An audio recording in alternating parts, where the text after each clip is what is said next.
Why are you so short all of a sudden? Are you standing in a hole? Oh wait, I'm standing on a rock. You ready? Sure. Alright, let's do this.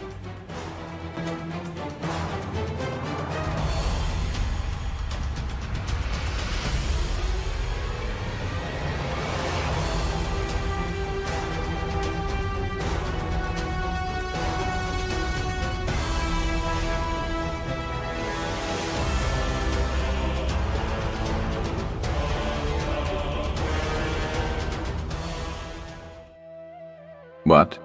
What do you mean what? Where are your weapons? Why do I have to remind you about your weapons as much as you go on about gear? That's not my responsibility. Oh, wait a minute. I guess it is. Hey guys, Centurion here at ESO Vault along with my companion Sharp as Night. Today's video is kind of special because I've decided that this is going to be a named build. And what does that mean? That means that this is going to be a recurring build that I'll update periodically. I'm doing that because I think this is unique. The build is called Cold-Blooded, and this is a Magica Vampire Frost Warden. That's a mouthful. This build is loosely based on my previous build under the same name, but it deviates from that build considerably. This video is part of a short series of builds featuring more difficult to obtain gear. Next time out, I promise I've got something simpler headed your way. My current version of the Cold-Blooded Warden features the same risk versus reward idea central to the original build, but takes it to the next level. This isn't a beginner build. This is for more experienced players that want to play something different. The build requires players to handle their own healing because most of the time you won't be able to receive healing from another player. Alright, let's go ahead and sink our teeth into the Vampire Warden. I'm sorry, that was pretty bad, wasn't it?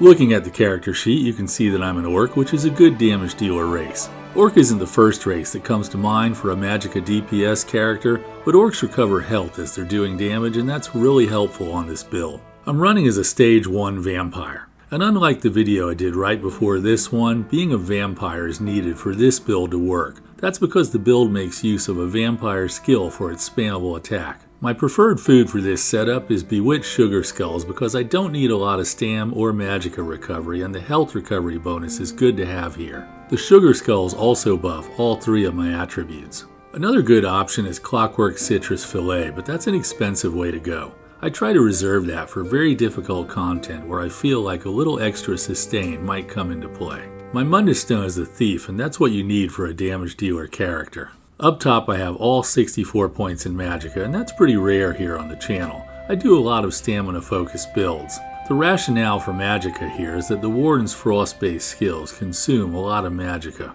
I have 26,000 points of Magica and 23,000 points of health. That's a comfortable amount of health, and you'll see why the character needs that in a minute. Magica and stamina recovery are both really low, but this build just doesn't need more. The reason will become clear when I talk about skills. Health recovery, on the other hand, is really high. That's a trick involving champion points. Some of you know what that is if you saw the previous video for this build. I'm not going to give away the trick just yet though.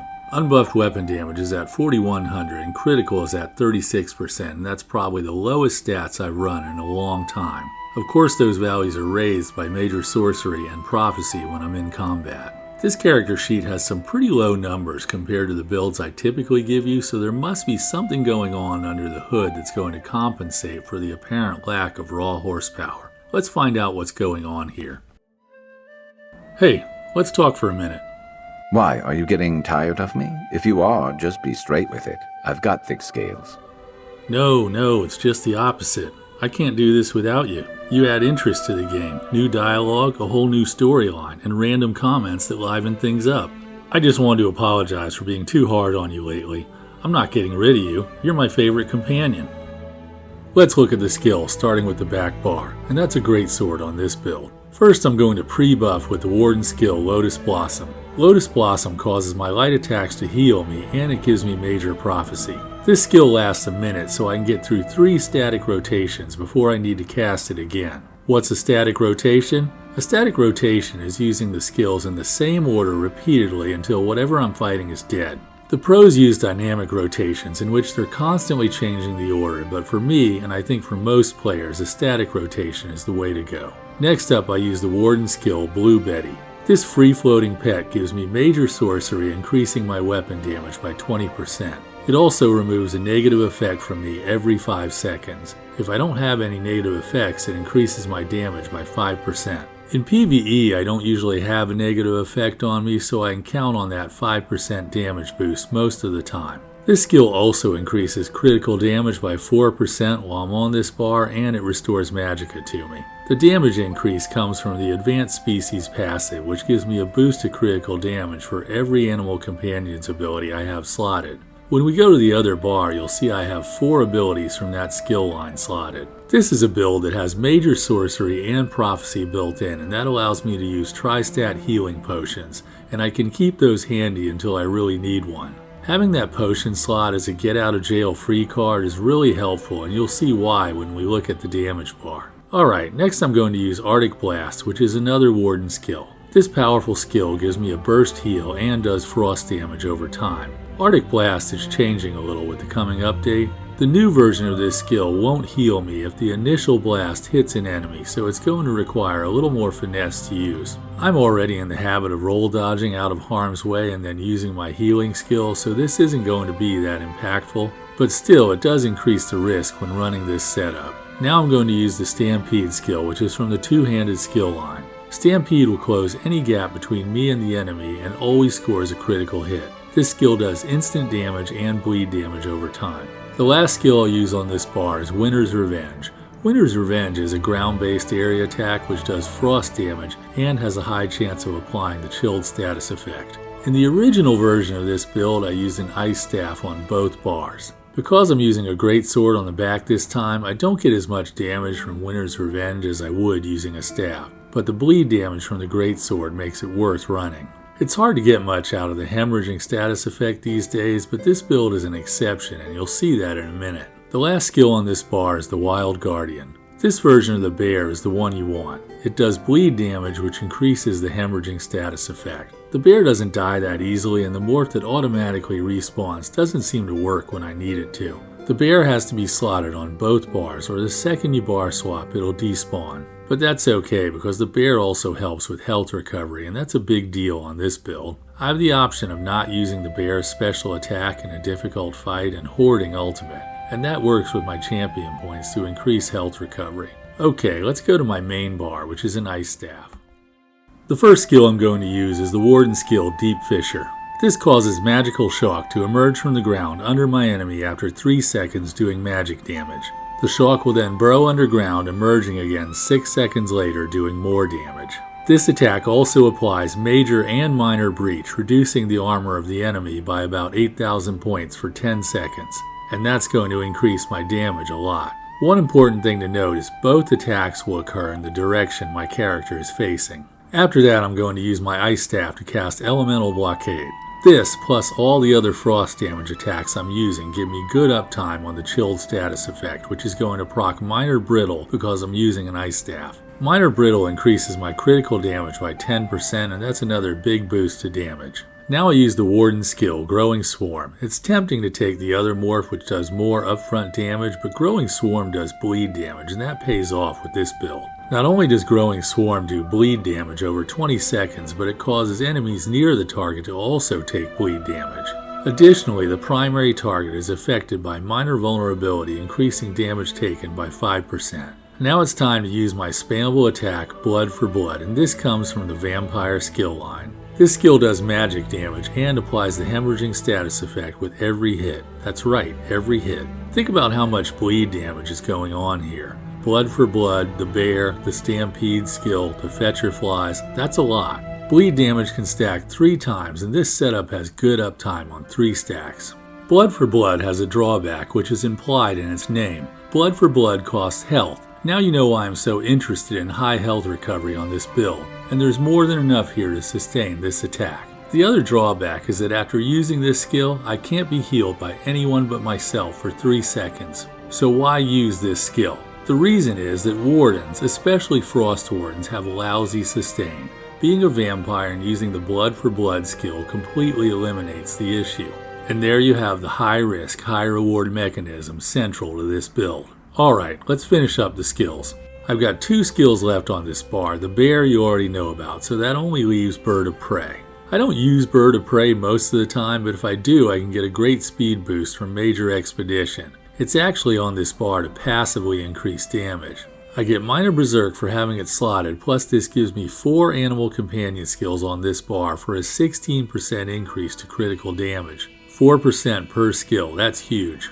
That's it for the skills. I want to mention that I try to weave in a light attack before every skill. How successful I am at that is debatable. Depending on the gear, those light attacks can be more or less relevant. I always need light attacks to build ultimate though, so I use them whether they're going to do much damage or not. On some setups, light attacks are needed to proc certain effects, so I try to get in the habit of using them and don't worry about the ones that don't register. Okay, that's it for skills. I'm sure I can find an easy world boss around here somewhere.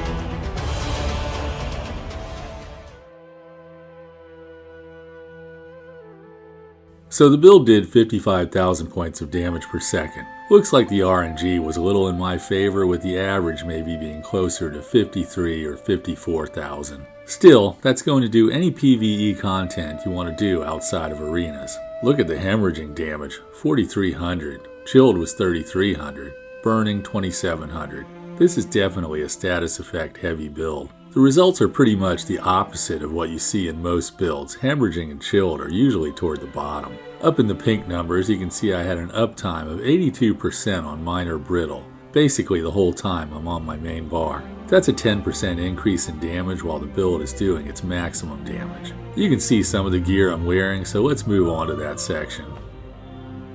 You okay? I know I'm not the most sociable person to have around. Believe it or not, I'm worse if I haven't eaten in a while. I know what you mean. I'm fit to be tied when I get hungry, and you don't want me to get hungry. Looking at the gear, you can see that I have an Ice Staff of the Order's Wrath on my front bar. This has a fire damage enchantment, and it's in the charge trait. That's a first for me. I never ran a charge staff before. In most instances, I would say that's not the way to go. But here, because this build has a lot going on with status effects, it pays off. And for the new people, the charge trait increases the chance of applying status effects. Usually you see this on the offhand in a dual-wield dagger setup, not so much on a front bar staff. You saw how effective the Ice Staff was at applying the minor brittle debuff, and an Ice Staff used to be the only way to get minor brittle. There are a few other ways now, but the original way works great here on my Frost Warden. The Order's Wrath set is a 5-piece crafted set from the High Isle, and this is the easy part of the build. My back bar is where things get a little tougher. I have an Aegis Caller's Greatsword in the Infused trait. Aegis Caller is a 5-piece set from the Unhallowed Grave Dungeon, which can be a little difficult on Veteran, but you don't need to do it on Veteran. Do it on Normal if you want. I used this on another build recently, and it works here too because the two-handed skill Stampede lets me drop the Aegis right where I want every time. A little patience in letting my tank pull enemies together before I charge in pays big dividends with this set. The spinning Aegis completely melts trash packs. My monster set here is Zon. Zon was a tough call, but I needed to get more fire damage into the build, and Zon is known for that probably more than the upfront damage it does. And it doesn't hurt that Zon has a line of crit too. An alternative that fits with the cold theme is Iceheart, and I want to say that's what I'm wearing in the fight at the end.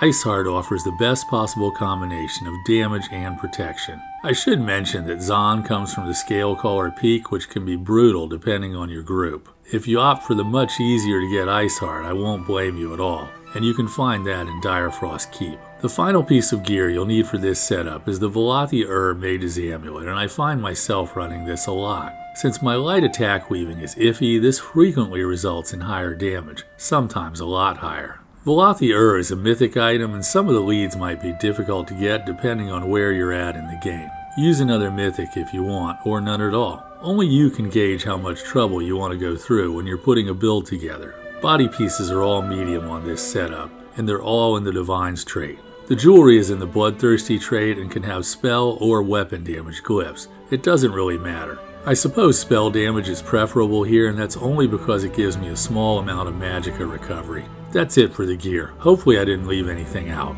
Let's look at champion points. There are 2 items of note here. First, in the blue tree, I didn't take Fighting Finesse. Instead, I took Biting Aura. Lots of AoE damage happening here and not as much crit. That's my theory anyway. Second, at the bottom I have Strategic Reserve. That gives me health recovery based on the amount of ultimate I have. And since I have the bear slotted and can hoard ultimate, this works great. Alright, that about wraps things up. Fishing is the closest I get to relaxing, and it always seems like I get better bites when sharing a fishing spot with someone else. So, if you ever want to cast some lines together, I can think of worse ways to spend our time. Well, since I'm a vampire, I'm not going to be eating any fish. But I suppose you won't mind eating anything good that I catch. So why not? Well, that's it for today's Vampire Warden build. I hope you enjoyed the video. If you did, help me out with the algorithm by hitting the like button, and if you want to see more content like this, please consider subscribing to the channel if you're not already subbed. I've got the usual fashion show at the end, followed by a fight. The fight is a continuation of the one from the beginning of the video. Unfortunately, that means Sharp still doesn't have a weapon. Sorry, buddy. Well, that's all I've got for today. Thanks for watching. Have a great day and enjoy your adventures in Tamriel.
You're right.